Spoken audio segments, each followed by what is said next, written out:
ହାତରେ ମାରଣାସ୍ତ୍ର ଧରି ଲୋକଙ୍କୁ ଭୟଭୀତ କଲେ। ଦେଓଗାଁ ବସ୍ତି ଭିତରେ ବନ୍ଧୁକ ଓ ଖଣ୍ଡା ଧରି ବୁଲିଲେ ଯୁବକ। 3ଟି ବାଇକ୍ରେ 9 ଜଣ ଯୁବକ ଏମିତି ବୁଲି ଲୋକଙ୍କୁ କଲେ ଆତଙ୍କିତ। କାର୍ଯ୍ୟାନୁଷ୍ଠାନ ପାଇଁ ଦେଓଗାଁ ପୁଲିସକୁ ଅଭିଯୋଗ କରିଛନ୍ତି ଗାଁ ଲୋକେ। ଏପରି ଏକ ଘଟଣା ଦେଖିବାକୁ ମିଳିଛି ଦେଓଗାଁ ଥାନା ଅଞ୍ଚଳରେ। ଦେଓଗାଁ ଥାନା ଅଞ୍ଚଳରେ ଦିନକୁ ଦିନ ଅରାଜକତା ସୃଷ୍ଟି ହୋଇ ଆଇନ ଶୃଙ୍ଖଳା ବିଗିଡ଼ିବାରେ ଲାଗିଛି। ଏଠି କଥା କଥାରେ ବାହାରୁଛି ଧାରୁଆ ଅସ୍ତ୍ର। ତେବେ ସୋମବାର ସନ୍ଧ୍ୟାରେ କିଛି ଯୁବକ ବନ୍ଧୁକ, ଖଣ୍ଡା, ତରୁୱାଲ ଧରି ଦେଓଗାଁ କଛାରପାଲିରେ ଆତଙ୍କ ସୃଷ୍ଟି କରିଛନ୍ତି।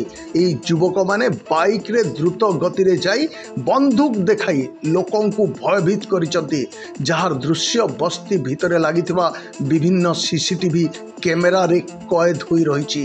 ତେବେ କାହିଁକି ଏହି ଯୁବକମାନେ ହାତରେ ମାରଣାସ୍ତ୍ର ଧରି ଲୋକଙ୍କୁ ଭୟଭୀତ କରୁଥିଲେ? କାହାକୁ ଜୀବନରେ ମାରିଦେବା ପାଇଁ ଆସିଥିଲେ ନା ଡକାୟତି ପାଇଁ ଆସିଥିଲେ? ସେସବୁକୁ ନେଇ ଏବେ ବିରାଟ ପ୍ରଶ୍ନବାଚୀ ସୃଷ୍ଟି ହୋଇଛି। ଦେଓଗାଁ ସାହୁପଡ଼ା ଭିତରେ ଅଟକି ରହି ମହିଳା ପୁରୁଷଙ୍କୁ ଅସଭ୍ୟ ଭାଷାରେ ଗାଳିଗୁଲଜ କରି ଜଣେ ବ୍ୟକ୍ତିଙ୍କୁ ଜୀବନରେ ମାରିଦେବୁ ବୋଲି ଚିତ୍କାର କରି ଫେରାର ହୋଇଯାଇଥିଲେ ବୋଲି ସ୍ଥାନୀୟ ବାସିନ୍ଦାମାନେ କହୁଛନ୍ତି। ଏହି ଯୁବକମାନେ 3ଟି ବାଇକ୍ରେ 9 ଜଣ ଆସିଥିଲେ ବୋଲି ସୂଚନା ରହିଛି। ହାତରେ ବିଭିନ୍ନ ମାରଣାସ୍ତ୍ର ଧରି ଘୁରି ବୁଲିଥିବାରୁ ଗାଁ ଲୋକେ ଭୟଭୀତ ହୋଇପଡ଼ିଥିଲେ। ଏନେଇ ଦେଓଗାଁ ପ୍ରଗତି ଯୁବକ ସଂଘ ପକ୍ଷରୁ ଅରାଜକତା ସୃଷ୍ଟି କରୁଥିବା ଯୁବକମାନଙ୍କୁ ଚିହ୍ନଟ କରି କଡ଼ା କାର୍ଯ୍ୟାନୁଷ୍ଠାନ ଗ୍ରହଣ କରିବାକୁ ଦେଓଗାଁ ପୁଲିସକୁ ଏକ ଦାବିପତ୍ର ଦିଆଯାଇଛି। ତେବେ ଦେଓଗାଁ ଥାନା ଅଞ୍ଚଳରେ ଏଭଳି କାର୍ଯ୍ୟ ଦିନକୁ ଦିନ ବୃଦ୍ଧି ପାଉଥିବାରୁ ଲୋକେ ଆତଙ୍କିତ ହୋଇ ଭୟଭୀତ ଅବସ୍ଥାରେ ରହୁଛନ୍ତି। ଏଣୁ ଏ ଦିଗରେ ରାଜ୍ୟ ପୁଲିସ ମୁଖିଆ ଦୃଷ୍ଟି ଦେବାକୁ ସାଧାରଣରେ ଦାବି ହେଉଛି।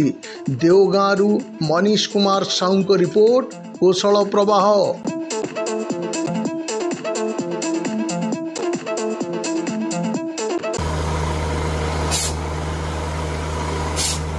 नलकूप खनन में प्लान करछन्ति कि जोगाजोग करंतु बाबा बोरवेल। Mobile number 9938110888 9439147028।